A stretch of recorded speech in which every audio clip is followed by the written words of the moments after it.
So last year, ODG created our Office of Dean for Graduate Education, which I am the Assistant Dean for Graduate Education, focused on graduate student support and advising.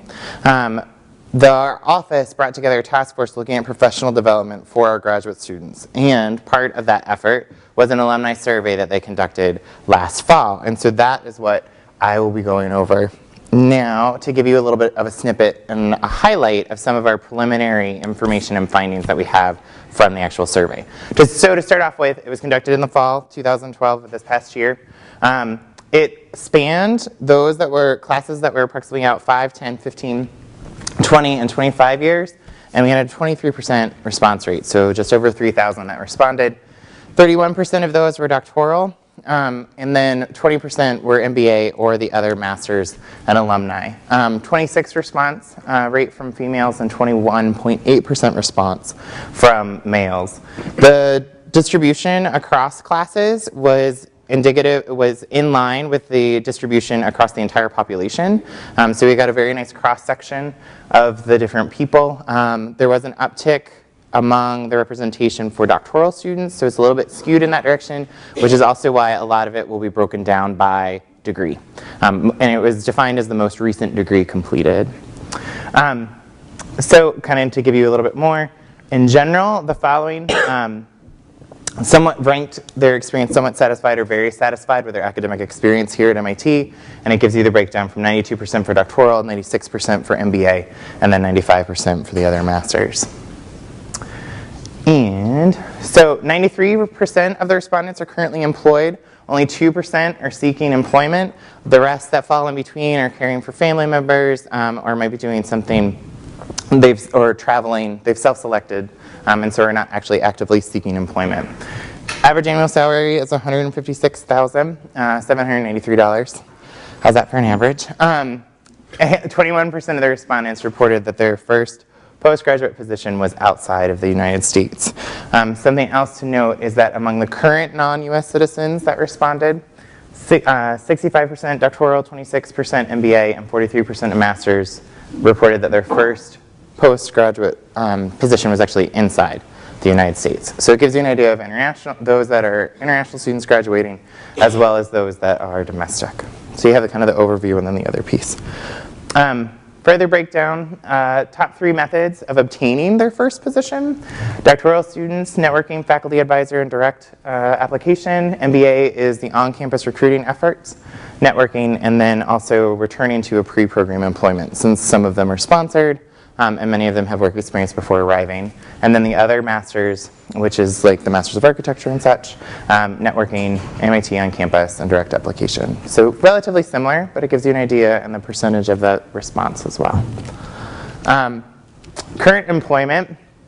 So the blue gives you academia and all of them here, here, and here. Whoops, I was wrong.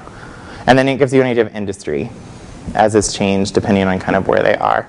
It's not surprising that the MBA alums predominantly are in industry, but it gives you an idea of the academia, and then also, again, here with the other masters as far as the industry goes. So this is currently where they're employed. An interesting piece is that when we look at the doc exit survey that's done, this percentage within academia drops a little bit from the doc exit to now, which is not necessarily a surprise. Many will go on to postdocs for their first position, not receive a faculty position or choose to leave academia and so then go into industry. So that's a possible reason behind it. Over the course of their career, 50% of the doctoral alum remained in the same field, 67% of the MBA alumni changed fields at least once, and then 58% also changed within the masters. So you see a commonality in that the doctoral remained the same, but then the masters move on. 69% of respondents thought they were more than adequately or very well prepared for their current field upon graduation. 73% doctoral alumni ranked their preparation more than adequate, very well. 74% for alum and for MBA alum, and 64% for the others. So again, it gives you kind of a little bit of the breakdown. And that's the over majority also did adequate. I wanted to focus on the other piece. Overall, for entrepreneurship, 28% of alumni have started a company, 25% have invested in a startup, and 15% indicate they are currently working at a startup. And then over here, the graph, these are some of the questions. Have you been involved in an innovation within a current company? Is your current employer a startup or company? For those that can't necessarily make out the colors, the top of the green is the other masters, the red is the MBA, and the blue is the doctoral. So it gives you kind of an idea of what that mark looks like. It's also self-reported innovation. Some of you may be asking with your analytical minds, well, how was innovation defined? It was up to them to kind of define what that was.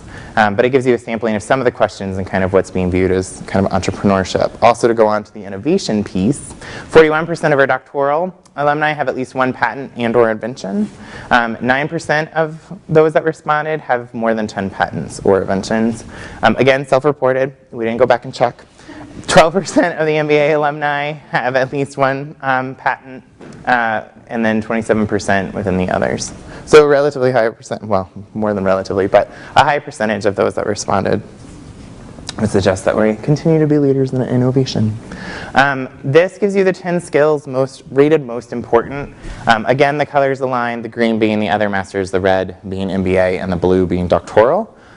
Which may be applicable to you all today. Communicating effectively, one-on-one, was by far the top, and then it goes on from there as far as the different pieces and elements. Being flexible and adaptable, responsive to change, critical thinking, prioritization, resourcefulness are all in the top 5 for that overall number. And then again, you can see kind of the breakdown and how it works per the different groups. The other component is these are the top 5 skills broken down by actual arrangement and groups. The interesting piece too is that, I'm trying to see if I have it, 67% overall supervised people in their current position, 74% MBA, 70% of the doctoral students, and 62% of the others. And the majority are 5 or fewer, and then there's also an uptick for the 10 or fewer. So it also gives you an idea about supervision, which may account also for the communicating effectively one-on-one as being so very high, is that so many people actually supervise in their current roles. And then, so that's pretty much a really quick overview of some of the information. Again, you can also visit this website here, the IR website for the graduate alumni. If you go to their surveys link, it will pop up and you can select it. Right now, I think on the actual front page it says to be determined. You can just click on it and it will get you to the overview and highlights. So if you actually want to download a PDF of kind of the breakdown of different pieces, you can see it there. It's not broken down by class, but it will give you the percentage, and you can also see the program breakdown as far as from what programs the response rate was, because some programs are clearly lower than others. Again, though, the schools, it's relatively evenly distributed, so I don't want to also give the impression that most of this comes from the School of Engineering. We had a higher number of people responding from that particular school. There's actually a really nice breakdown per school as well. So, any questions? Yeah? Do data from other universities or similar surveys? So we're looking into it. Princeton has a survey that they used, and then there's another institution out there too that has done it, but what we've run into a problem is that some are more liberal arts focused and not just technology, and it's difficult to break it down. The other component too is that some questions we asked were different than others, because we also asked about graduate student experience and whatnot, but we're looking into it, we just haven't been able to get there yet. The survey closed in, I think, December, so we've been analyzing it since then amongst other projects, so we're working on it. Other questions? Cool. And that's that. I'll turn it over to you all. Sure.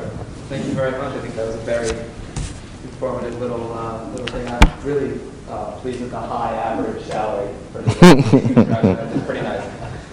So what I'd like to do right now is I'd like to turn it over to the panelists. And before we start answering some questions, I'd just like everyone to briefly introduce yourself, your name, what course you were, how many years it's been since you've transitioned to the real world, and also what is your current position? Right. So start? Yeah, please. Can anyone hear me? Hi, my name is Jessie Long. I graduated in 2011 in course 10, Chemical Engineering PhD. I currently work with a small biotech in right outside of Boston, in Lexington, Massachusetts, called APRO. And my current role now there is as a BD manager, business development manager. So.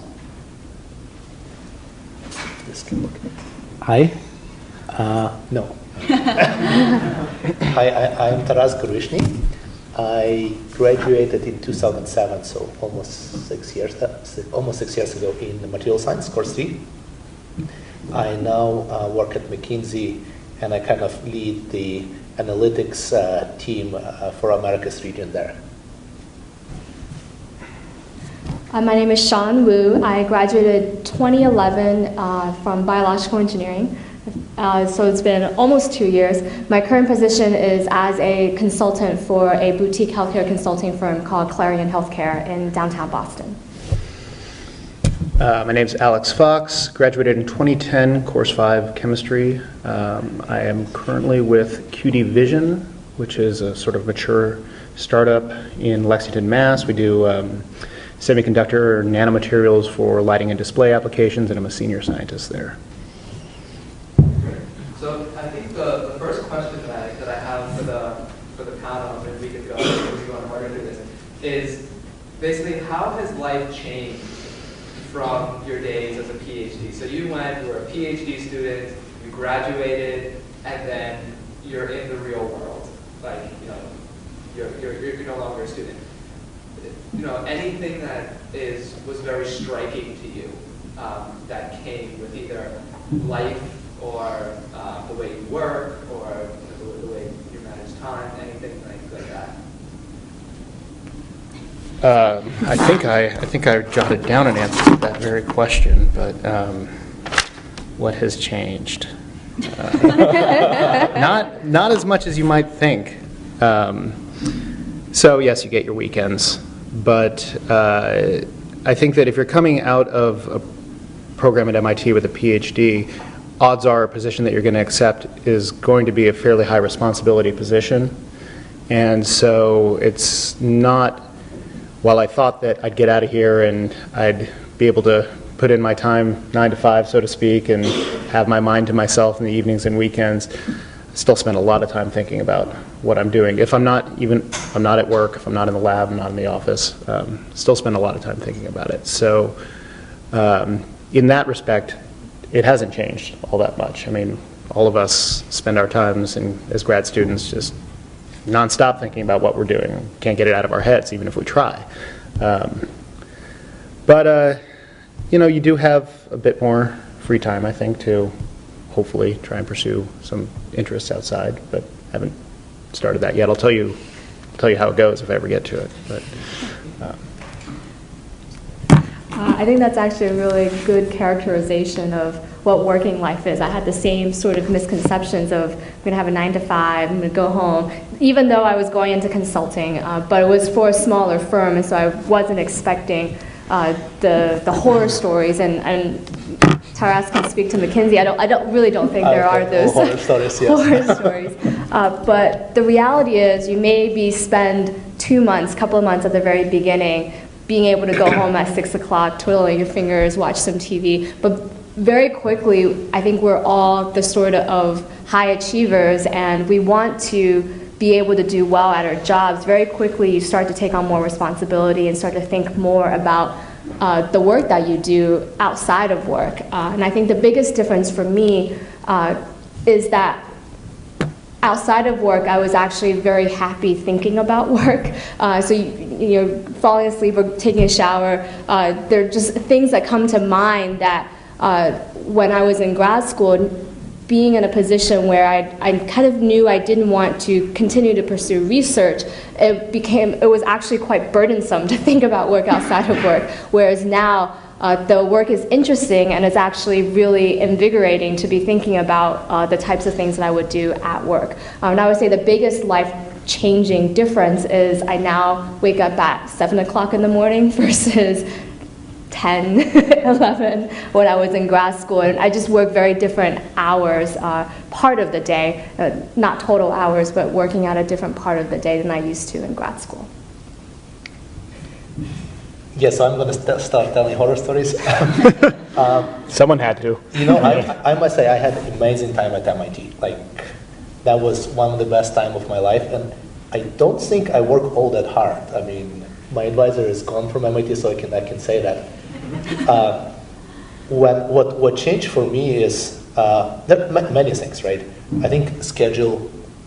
What changes is that you can sort of be free floating and come to the lab wherever you want and think about what you want to do. I mean, you have a very kind of like tight deadlines and things that need to happen, and you have a much more rigid schedule that you just need to be doing things all the time, kind of on time, right? In research, your timeline is a couple of years or maybe 6 months to write a paper or something like that. In real world, at least at McKinsey, your timeline is day, 2 days, a week for each milestone. Then you kind of need to move on. So it's a lot more structured and requires a lot more concentration to kind of go and execute that, just purely from the lifestyle. It's nice to have money. I think you can, well, I bought a car. I love driving, so I never had a car at MIT. That was a big thing. You can kind of get a nicer apartment. You can go on a nice vacation when you have time. So that's very positive. I think for me, what changed is kind of perception, that how I viewed myself. When I was at MIT, it was always about learning new things, discovering new ideas. But it was also always being like a student, or trying to learn from your advisor. Kind of, now I see myself as much more of a leader and fully functional member of society and producing something that people use in day-to-day life, which is actually very satisfying. What changed is kind of the type of work that I do.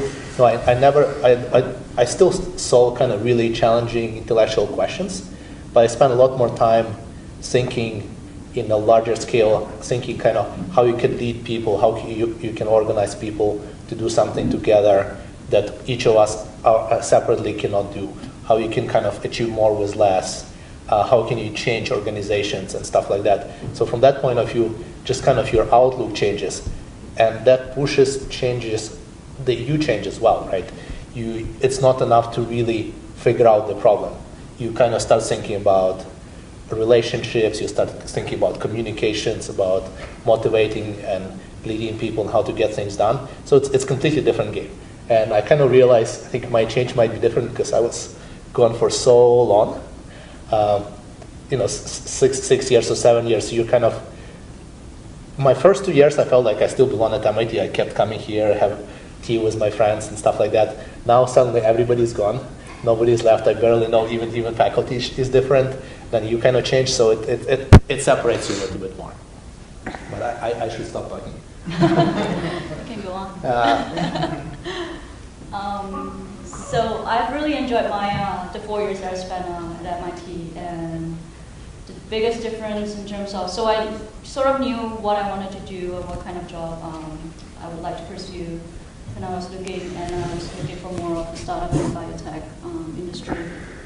So in my current position, I still get to use my technical knowledge, but at the same time, I get to learn all the business aspect of it as well. And it's not a 9-to-5 job, not even close. But it's exciting thinking about all these different business deals and stuff, like partnerships that you can be doing with potential customers. And we have customers around the globe, so sometimes I'm up like really early in the morning talking to customers in Europe, or like in Asia, it's like it's night there and it's morning here, and the other way around. So, but I've really enjoyed working at my current position. And in terms of you do get some weekend time where you try not to think of it a lot too much about work. But it's like Shan was saying, that it's hard to turn off, but it's exciting stuff to talk about. So I think the most important thing is to sort of figure out what you really want to do and what you really enjoy doing after work. So after school, sorry. So. If I could add something to that. It's really important what she just said about figuring out what you really want to do after here, because it's no guarantee that that it's going to be in line with what you're studying right now, and what you think you're going to be into when you get out of here. Once you get there, maybe totally different. So I think that's a really valuable point. And then what Taras said about the schedule, the workload, and how that's evolved over his time since he got out of here. One thing I'd say about your day in, day out is, at least for me, it's much more dogged and unrelenting now. You have many more plates that you have to constantly keep spinning. Whereas when I was a grad student, if my research was stumbling along, not going at the pace I wanted to, or I wasn't really feeling what I was studying at that moment, I could turn my attention to something else. I could be working on a lit review presentation, or I could spend my time doing computational modeling of something that's not really directly pushing my work forward, but it's still being productive, and I could get a little mental break from it, but from what I should have been focusing on. But you don't have that. You don't quite have that freedom when you are in an industry position like I am. There are things that have to get done. Even if they can't be done, you have to try. And you just, every day, you got to show up and keep the plate spinning. So that's such a great segue into the next question that I have for you, which is, so from what you're seeing right now, in your current position, and after finishing this daunting PhD that you had, it's not easier than others. What advice do you have for the students that you wish you would have gotten, maybe coming into MIT or somewhere along your PhD? Kind of like a voice from the future. Like, what was the letter that you would have written yourself back then? I think that's my longest list, actually. So I'll start in line. So this one is, you hear it all the time here, but it's really true. Take advantage of all the networking opportunities that come your way, because every one of those connections that you make with someone is, each person that you meet, that you network with, they have their own group of people that if you get in good with them, that's a whole group, another group of people that you can, that connection can leverage you towards. And follow up on the connections that you make with people. You may be at some networking mixer and you meet someone and get their information, but you don't really follow up on it. Even if it's a passing connection, follow up on it. And you never know where the connections that you make will take you. And you don't know, you guys are probably third, fourth year grad students, you don't know in 3 years where you'll want to be. And one of those people may be a catalyst to help get you there. Not everyone who wants to be a prof gets to be a prof. That's an important thing, at least it was for me. And if you are enjoying the research that you're doing, great. If you're not enjoying the research that you're doing, don't assume that going to a new lab for a postdoc or something like that will all of a sudden mean that you will enjoy it again. Think long and hard about what you're doing, what you do and don't enjoy about it, and really spend time figuring out what you really want to do. And if it's outside of, I said this before, if it's outside of what you're studying now, start building bridges towards that place that you actually want to be. Start now. Because you have a lot more freedom now as a grad student in terms of how you schedule your time and what you can do to start building those bridges. A lot more than when you go onto a postdoc or a position in industry. You don't have the freedom to say, I'm going to spend this afternoon or this next day or two trying to get in with a volunteer group or something like that. Anything that gets you where you want to be, work on that now. And this is a very big one. There aren't jobs in every town for someone with a PhD in your discipline. When I went into grad school, I thought it was going to be a path that opened, and it's actually, in a lot of ways, a path that narrows, because you get so highly specialized in your subfield of your field that if you're looking for a job that that you are trained for by this educational experience that you had, not every town's going to have a company that does that. Not even every town will have a university that will have a department that is interested in that sort of stuff. And so if there's an area of the country or world that you are wedded to getting yourself to, either where you're from or where you really want to live or something like that, figure out if those opportunities are there. And if they aren't, it's time to start evaluating what your options really are. I'm an inorganic chemist by training, and two of the main things for inorganic chemistry are petrochemicals. We make catalysts for cracking hydrocarbons and doing things with hydrocarbons, and the semiconductor industry. I'm in the semiconductor industry right now, and Cambridge is a fine place for that, especially in terms of startups. But for semiconductors, it's going to be California, Silicon Valley area, and in the U.S. at least, Intel, which their main research is in Oregon. Petrochemical industry, Texas, Louisiana, Oklahoma, a little bit Jersey and San Francisco, but it's where the oil rigs are, and those aren't places that I was really chomping at the bit to live. So these are things to consider.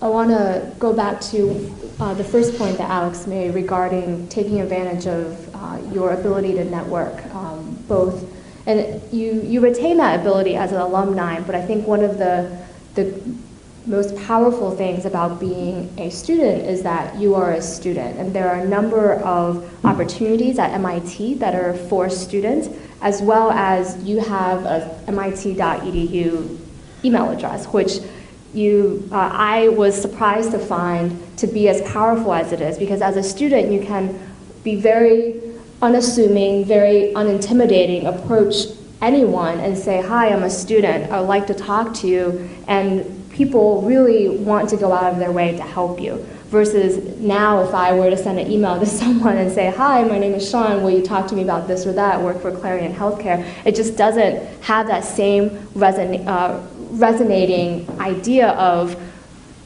please tell me and share with me your knowledge. And so this is really the time to explore both careers as well as other opportunities that MIT has to offer. To Alex's point as well, you're not going to have the same level of freedom as someone working in industry. Maybe postdocs in academia are a little bit different, but at least working in industry, your job is much more defined in terms of time and much more defined in terms of you need that constant source of income to some extent. You can't just take 3 months off and go and do something, whereas depending on your graduate school experience, your advisor, your department, that sort of flexibility is much more available as a student. And to some extent, that first job you take can really start to define your career after MIT. And so it's, like we've been saying, it's really sort of your top priority to think about what do you want to do as that first job and not see it as a throwaway, I just want to get out of here, I just want to finish, I just want a job. But that job can really be a launching point. And on the other hand, if that job isn't exactly in the industry that you want to do, now the imperative is on you to explain why you want to do another career shift, another direction shift after that first job, versus that transition is much easier to make coming out of grad school, going into a relatively newer area compared to what you did your research in. It's a lot of things to follow up on. I would really encourage all of you to really try out different options. I think what biggest mistake that I made when I was at MIT is, until my year 4.5, I thought I would be a professor, and I didn't explore anything other than trying to write as many papers as I could and trying to write as many proposals as I could. I was decently successful in them, but I think what's really, really important for you is to find something that you like, because you can have a great time in your first job or you can have pretty miserable time depending on whether the job offers what you personally find appealing. And there is no way of knowing what you're going to like unless you have a reasonable chance of trying it before. And so if there is any way that you can get away for the summer and your advisor will let you, go and do internships every summer and do it in every summer, do a different one. So that hopefully by the time you graduate, you know how it is to work in an industry, and hopefully you'll know how it is to work in a smaller company or startup, or maybe you'll get a chance to try something like consulting, and then you can make a very informed decision whether you want to stay in academia, pursue your professorial career, or you want to start a company, or you want to do something else. And then you'll know how it feels. On top of that, connections you make during those internships makes it much easier to find a job. And from point of view of somebody who is recruiting now, if I see a resume that just said, oh, I've done this type of work and I published these 10 papers, I mean, it's good, right? But I need somebody who is a doer, not just a thinker. And if you never tried anything else, you really better show during the interviews that you're kind of outstanding person to be outside of academia. So those internships is something that really help you to build out that experience. So that's one. Second thing, I think, as I was graduating, I was always thinking about the job from point of view of whether what I would be doing I would find intellectually interesting or not. And kind of that was my entire focus. And I moved to consulting, and I chose McKinsey because that was probably the most interesting thing for me that I could find at that time. And it worked out for me, but I think now what I learned is that doesn't matter really. What really matters is the people that you work with, because you don't move up and you don't build yourself by yourself. People create opportunities for you, and they create role models, and they teach you. If you find people, even during the interview, that you have a great connection and that you're feeling that they're willing to invest in you, go with them.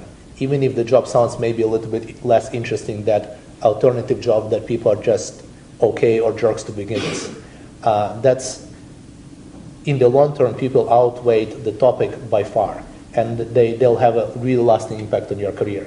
I found amazing mentors at McKinsey that spent so much time on my development that none of my professors at MIT was willing to do. And I think I was able to get where I am now and be happy and be successful because of these people.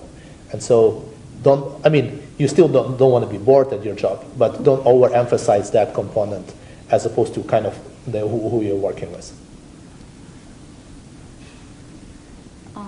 Going back to the point of your first question, it's really trying to really figure out what you really want to do as early as possible. And the only way to do that is to just try different options like you mentioned.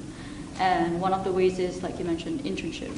And speaking from my experience, I've always wanted to stay in the biotech industry. So did a bunch of internship in big biotechs like Novartis. I've been tried smaller biotechs, and then finally figure out that where I could really learn the most and have the most impact in is small biotechs. And really try to sort of, once you figure out what you want to do, sort of try to figure out how to build your resume so that when you actually go out to look for jobs, your resume actually stands out for the particular kind of job that you want. So for example, if you want small biotech or startup, you sort of kind of want to immerse yourself or like try to get some entrepreneurial experience while you're at MIT, MIT is a great place for that. There's a lot of stuff going on for entrepreneurial stuff. So that's one thing that, really figure out try to figure out as much as possible what you would like to do as soon as possible. It's, it may sound like easy, but it's really, it's worth spending the time trying to figure that out. I know research can take up a lot of time, but that's something that you should really be focusing on or like invest actually quite a bit of your time thinking about. Is Can I add something? One thing I was thinking about on my way over here is being able to, where do I find the time? How is my advisor going to let me? How do I take off 3 months to do a summer internship? And I would say you'll be surprised at what advisors are open to as long as you have that conversation. It never hurts to ask and have that conversation, be transparent about what you're interested in. And aside from internships, there are externships that are just 2 or 3 weeks during IAP. They're very low time investments from both a research perspective and time off away from the lab. And then looking for international opportunities, I did a 6-month deal with, not deal, 6-month internship through Misty China. I mean, all of these internships to me always sounded so daunting. Oh my gosh, I have to go out with my resume and apply for an internship. But that was sort of what I was alluding to earlier. Take advantage of the resources that you have at MIT that really get you in through the door with not a whole lot of ask from you. You don't have to have the perfect resume. You don't have to have a perfect set of experiences. And actually, your advisor may be more open than you think he or she may be in letting you take some time off. So have that conversation is really important. Just a very small thing. I actually went out and talked to my advisor about the internship when I was grad student, and he said no way. But so what? Nothing happened, right? I wasn't able to do it, but it's not like I lost anything. There's no harm in trying. And externship is a great idea. Like this IAP, I think I brought probably 6 or 7 MIT students to work with McKinsey, and they all did 3-4 weeks projects, and we kind of loved having them. And I think they kind of got a little sense for how it is without any kind of pressure or commitments. So even if it's a couple of weeks, just do it. It's not a problem. Great. That was very informative. So I have one last question for the panelists. But before I ask that, I actually wanted to know if anyone in the audience had a question that they really wanted to ask the panelists. Yeah. So you talked a little bit about how your life changed in terms of how your life outside of work or school changed. But I was wondering if you could say something more about sort of what does an average day look like for you now in terms of how do you spend it all doing meetings, or how much time do you spend sort of doing the research that maybe was all encompassing in grad school, and sort of how do things balance out now that you're in industry?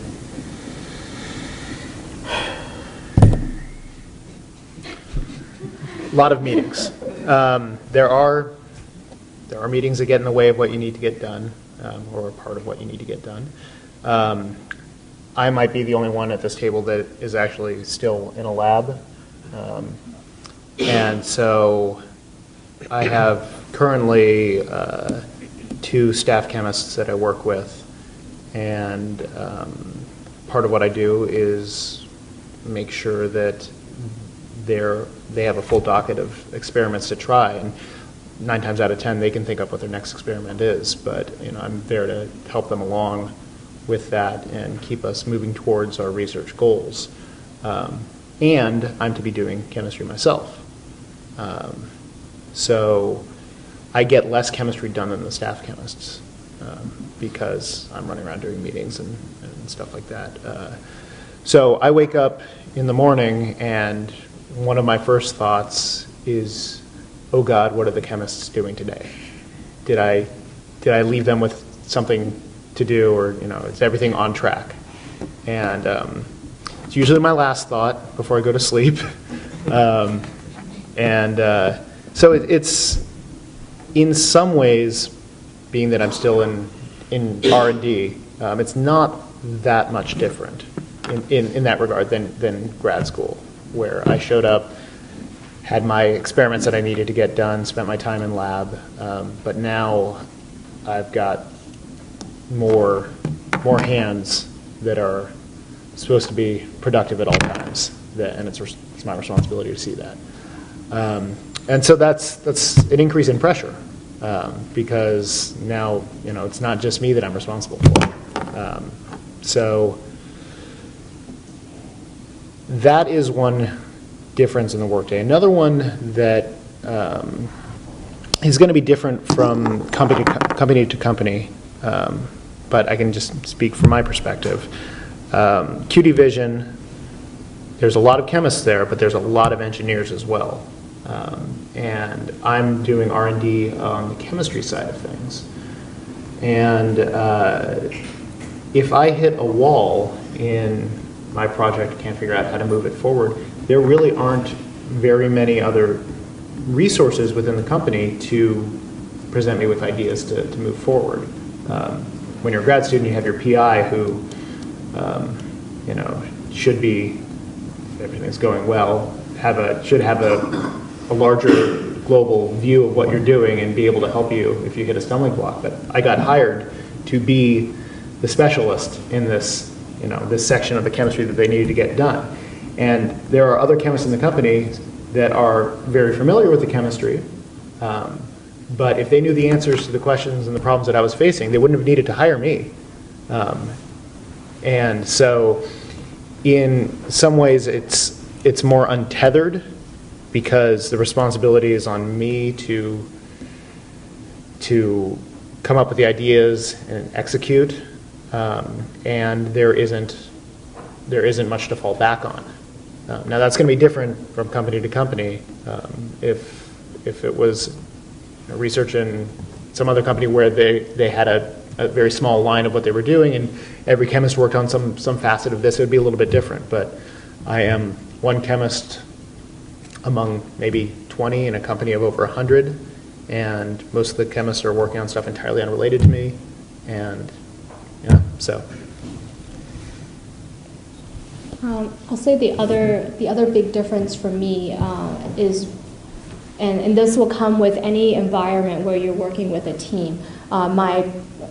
In our labs doing research, ultimately that is our individual project. We might have other people helping us, we might have another Europe, another grad student, a postdoc, but ultimately that's my project, and it's between me and my advisor to make the decision as to what to do on my project. And what I would say I spend a lot more time now doing is sort of the process of getting other people to the same place, of saying, yes, I may have an idea of what I think the correct answer is or what the correct thing to do is, but if others disagree with me, it's not just my decision to make to do that. And there's a lot more process involved, and sometimes it feels counterintuitive. I might say, if I just were able to do this myself, I could spend half a day and get this done, whereas now I have to spend my time talking to 3 other people, having this really frustrating conversation about what the right thing to do when obviously I know the right answer. And so there's a lot more of that team dynamic of compromising and understanding another perspective and having multiple voices contributing to what the right answer is. And that's true across the board, regardless of where you are in the hierarchy of a company. You might think, oh, if I were CEO, if I were VP, I don't have to engage other people as much. That's actually not true. The higher up you go, the more you have to get people on board with what you want to do, even though you are ultimately named the official decision maker. And so there's a lot more process that goes into every action, every decision that gets made than ever there was for me in grad school. Do we want to keep answering the question, or do we want just a couple of people talk for each question? Sure, I think that's good. I think we could unless you have something really... No. Sure. So I guess... Sure. What does your degree, or your PhD, allow you to do in your workplace that a master's degree doesn't? What advantages are there to actually having completed a PhD within your workplace? Very little.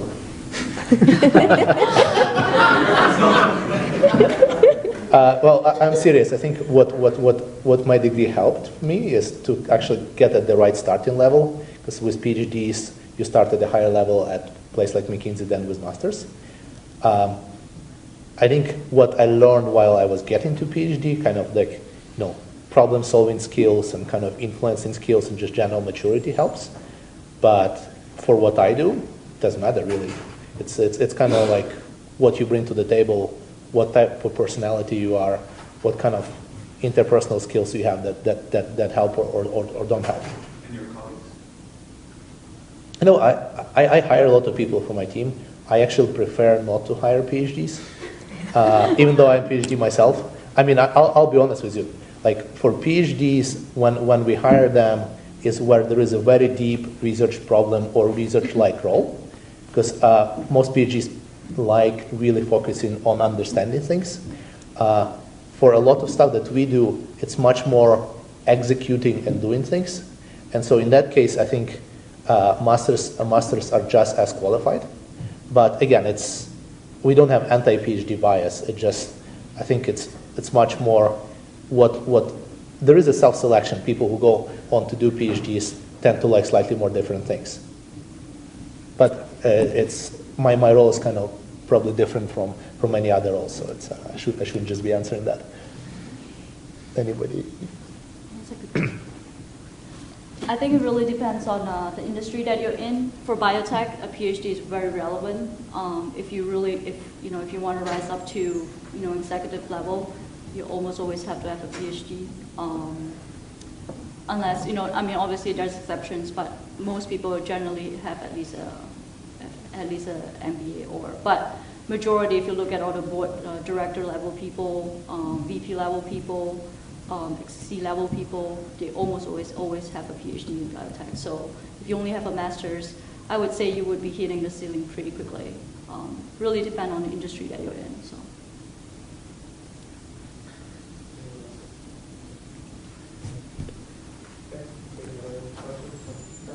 So you mentioned opportunities, right? And the word opportunities at MIT is being mentioned a lot of times. But other than internships, can you be more specific about the opportunities that you wish you had taken advantage of? It doesn't matter if it's in your field or in your department. Just a little bit more specific about what you wish you had done. I mentioned Misty. So if you're looking for international things to do, it may or may not be related to your field. So that's a really great thing that I was actually able to take advantage of. I think the one thing I didn't take advantage of are these, I think they're called J-Labs, or a lot of Sloan students will do them, but they're actually open to the whole campus, where you work on a project and it could be in any area. It could be solving water access issues in Africa. It could be consulting for a family-run business in Mexico. And so for me, those were I wish I had taken more advantage of international opportunities, and they wouldn't have had anything to do with my job now, but I don't see those same opportunities available to me now once I've started a career versus when I was a student.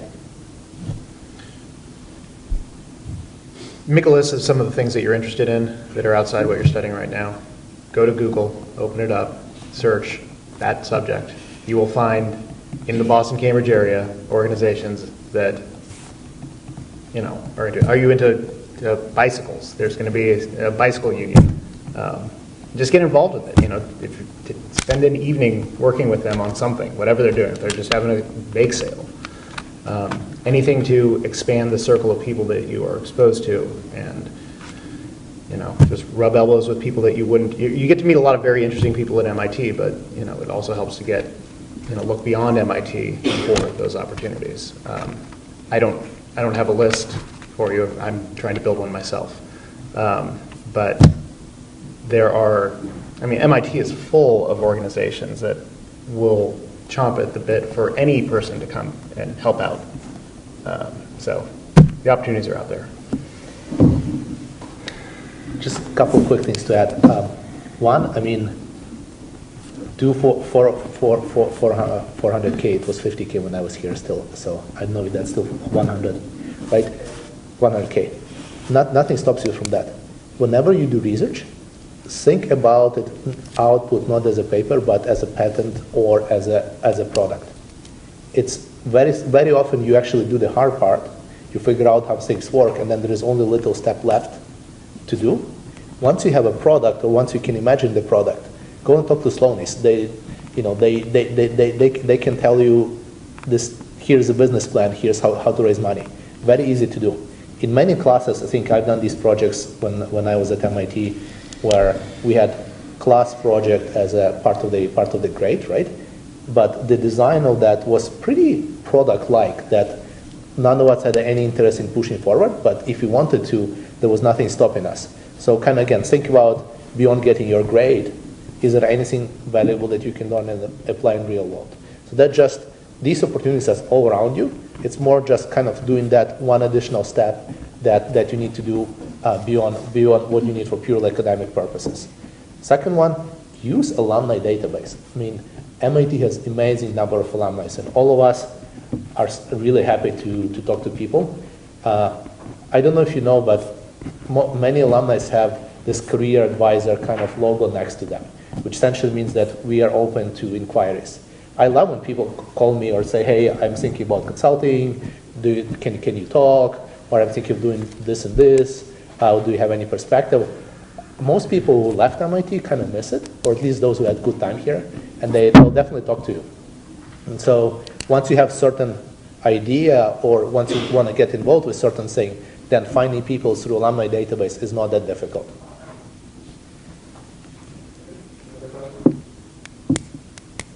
I want to ask, what was the most difficult for you to make this transition from your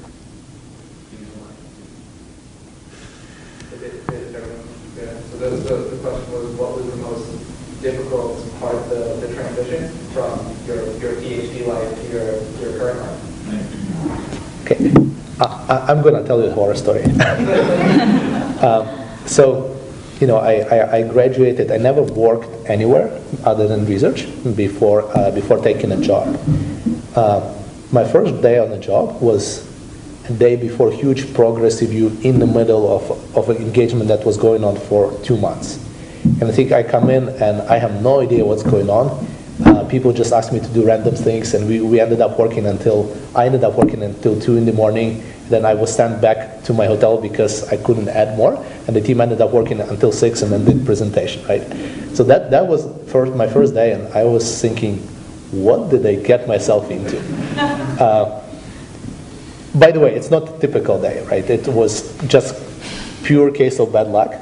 But to me, you know, what was the hardest is going from kind of this pre-planned thing when you have 5 years outlook and you know exactly what you need to do to get your thesis, and coming to the environment where things change extremely rapidly on a hourly basis, and you know you don't necessarily even know all that much about the problems that you need to solve.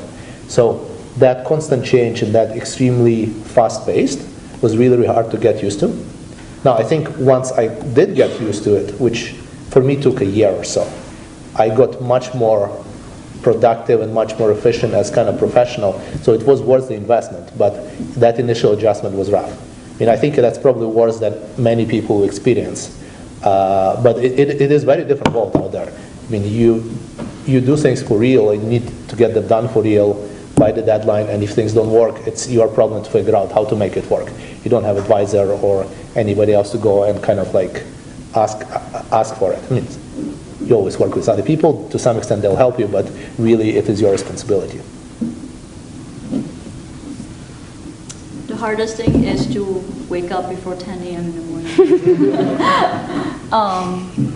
I think the biggest difference between work and school is that you start to realize that all your time, how you plan your schedule during the day and everything that affects everyone else around you. It's not just you and your research anymore. So you wake up in the morning, like depending on the nature of, like in my particular position now, I have a lot of meetings and to go to meeting with people, and all the decision, like most of the decision that my team makes affect the bottom line of the company. So it really affects bring in revenue to the company, and silly mistakes that in research, hey, I'll just repeat the experiment again. If you do that in a company, you could be talking about hundreds of thousands or millions of dollars there. So it's pretty much you're affecting the bottom line of the company, and that's something that most graduate students probably don't think about too much. If your experiment fail, you just, hey, I'll just repeat it again.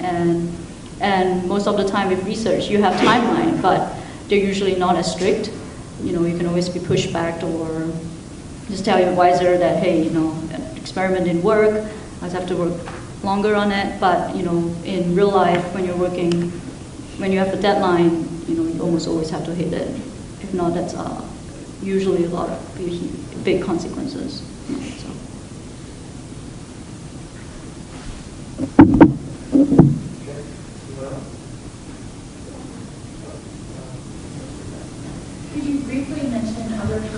you were seriously considering and why you didn't choose those over what you're doing now?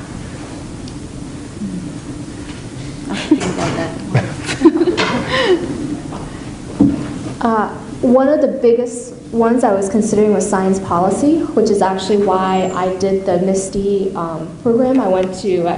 Did MISTI China, went to Beijing for 6 months and worked with one of the UN agencies on climate change policy. And I would say the reason I didn't choose it was because of that internship experience. So again, reiterating, it's really important to go out and explore the things that you think you might be interested in. And of course, one experience doesn't define an entire career choice, but it really steered me away from the type of work. I just realized I couldn't read and write analyst reports, be it politics or policy, even though I thought I was really interested in science policy, and I'm still very interested in healthcare policy, but I'd rather be absorbing information other people are doing versus creating that type of information myself.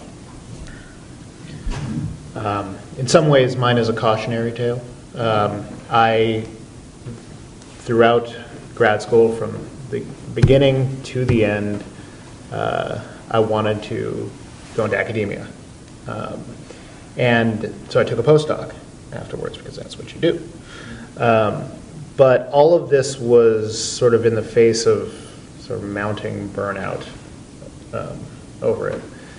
And I think about midway through the postdoc that I just realized that I just wasn't feeling it anymore. And at that point is when I really started looking around for what my other options are. So I waited longer than I hope all of you do. And at that point, I did have some network to draw upon, and I delved into that and found research that I was very well trained for. It's right in line with my background. But it's, I still think about what the next move is going to be. And I don't foresee personally being in the laboratory doing chemistry for the next 30 years. Possibly not for the next 3 years. What I do now it's different from the chemistry I did as a grad student or postdoc, but it's still very much in the same family. And so it's going to be a harder task for me to move to something entirely different, if I so choose, than it would be for someone in your shoes who has the opportunity to sample different things going on. But academia for me. I think academia for me as well. The reason why I didn't choose it is because I just refused to do another X years of postdoc after 5 years of grad school. I think that just sounded like really awful thing to do. And lots of my friends who graduated from the same lab were still doing postdocs 5 years later. And I just really had no desire, even though I absolutely loved academic environment. Industry, I briefly give it a try, but I didn't get any reasonable offers because my research was so far removed from anything remotely useful that like as the R&D engineers, you get hired for your R&D skills in that particular area. That there was just really absolutely no intersection. So if you think you might want to do R&D career, then it's good idea to start kind of aligning your research to something that's somewhat relevant to the R&D space as well. Okay. How did you get your job offer? It's kind of like meeting of business, or just talking to somebody like someday and got job offer from. I mean, my own experience, right? I think I kind of really sucked at applying to things because I never thought about it before it was time for me to do it, right? So I just kind of, with consulting, it's nice because all the firm comes to MIT campus and there is this very structured plan, right? For McKinsey, they tell you, submit your resume online by this time and write this essay and then prepare for the cases, and then they pretty much get back to everybody who submits a resume from MIT, and then you just kind of go through the process. So there is nothing to figure out, right? I think I completely underutilize networking, and I hope you guys are not going to do it. I think I completely underprepared when I was going to interviews with the industry, and again, hopefully you're not going to do it. Hopefully you'll have some kind of plan of what you want to talk to people about.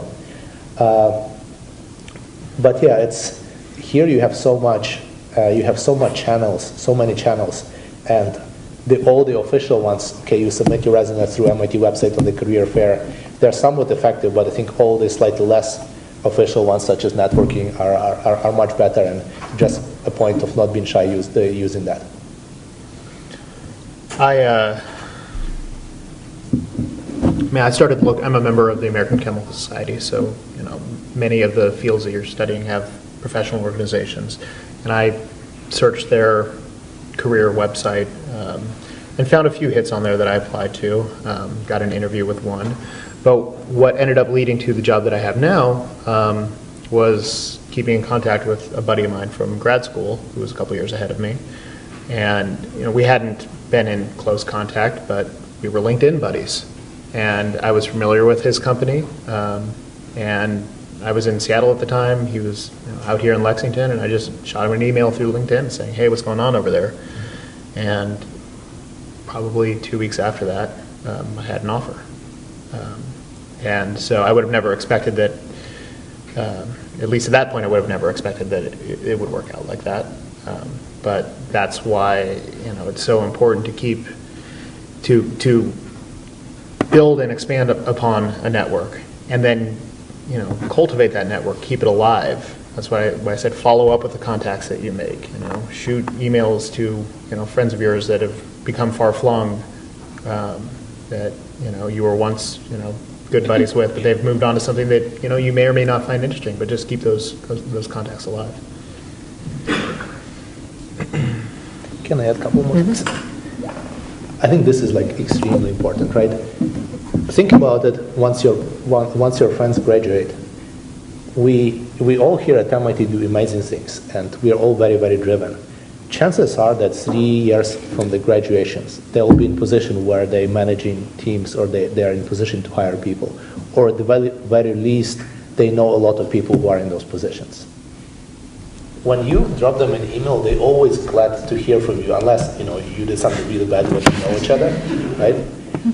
And they're always on the lookout for good people. I'm hiring now about 5 different people in different roles for my team. It's not easy to find good people, and MIT people, we know that you guys gone through what we've gone through, and so that kind of gives us a lot of confidence. So at the very least, they'll talk to you and see whether there is a fit or not, and if there is no fit, they'll think of what else or who else they know to refer you to. So don't be shy. I think that's the biggest advice. Just to add to that, yeah. So when I was telling my my CEO that, hey, I'm gonna have to leave work a little bit early today. I'm gonna go speak at MIT, and said, oh, don't forget to collect some resumes on the way. So, don't underestimate. MIT has a really, really good reputation out there. MIT.edu, the email address, it's really, really powerful. And when you submit for a job application, try to write a personalized cover letter. Hey, this is my background, this is what I can do, and why I'm interested in this position. And usually, most of the time, if they see MIT, they'll definitely click on your resume. So really don't underestimate. And once you get that first interview, or that first phone screen, that's when you really want to shine through. So that's when you want to be, want to separate yourself from the rest of the other candidates.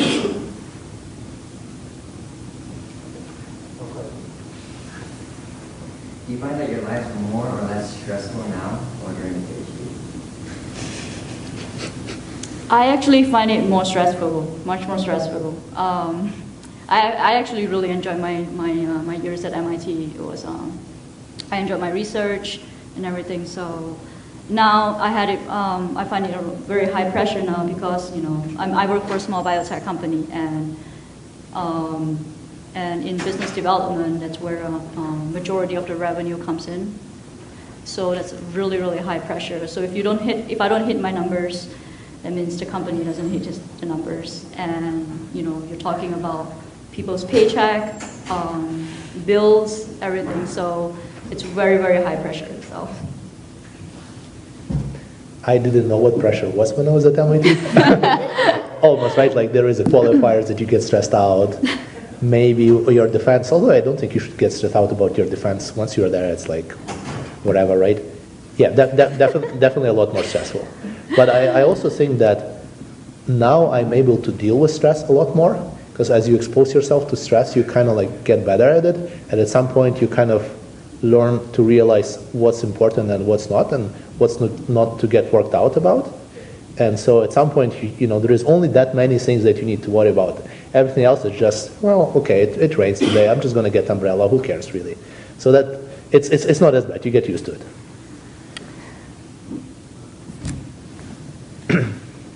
As, if not more stressed, just in a different way.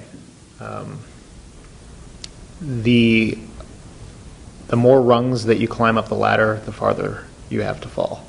So, the responsibilities get more, and when you're a grad student, like I said before, if you're not feeling what you're doing, you can tune out for a little while and focus on some other stuff that may not be all that important, and it's it may piss your PI off, but it's a company isn't relying on what you're doing. So yeah, it's as or more stressful, but it's definitely a different form of stress.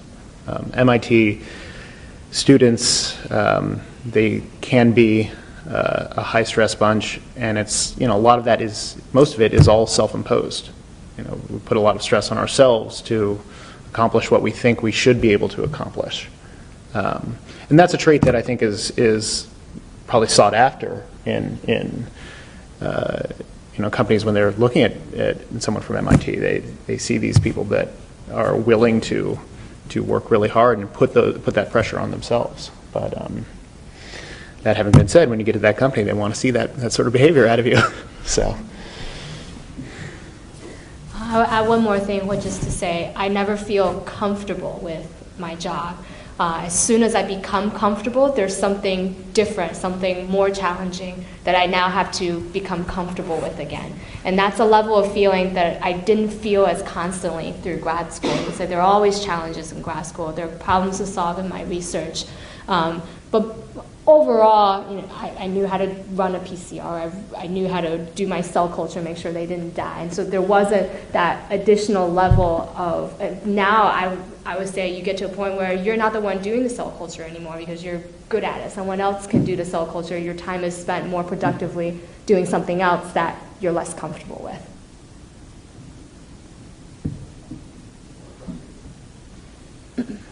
Also, were there any more questions regarding the information presented in the alumni survey? Well, the last question that I had for you was just basically answered by everyone, the combination of everyone in the audience. That's why I wanted to see what they have to say. So with that, were there any things that you wanted to cover that we didn't talk about already? I just have two more really short things. So one is when you graduate, take a good 2 months off and do something fun, right? Like travel, even if you need to borrow money once you have a job offer, borrow money and do something fun. Then you can pay it back very easily later, and you won't have those 2 months once you start, right? So that's one. I mean, I went to Alaska before starting McKinsey. It was amazing, and I wish I went there for a couple of months instead of just a week. But do more of that. Second thing is, since I left, I really miss the idea or the opportunity to take some really cool courses at MIT. That when you're here, it's so easy to learn new things. When you're out there, nobody's going to teach you anything unless you pay them for it, right? So again, stop taking courses that your advisor asks you to take. Take something that you kind of like and something that is fun. Take something outside of your area. Take something in humanities. Go to Harvard. Take poetry. Whatever interests you. Because once you leave, that's much harder to do. One final comment from Jason about the alumni center. You mentioned not related to the alumni survey, but related to professional development.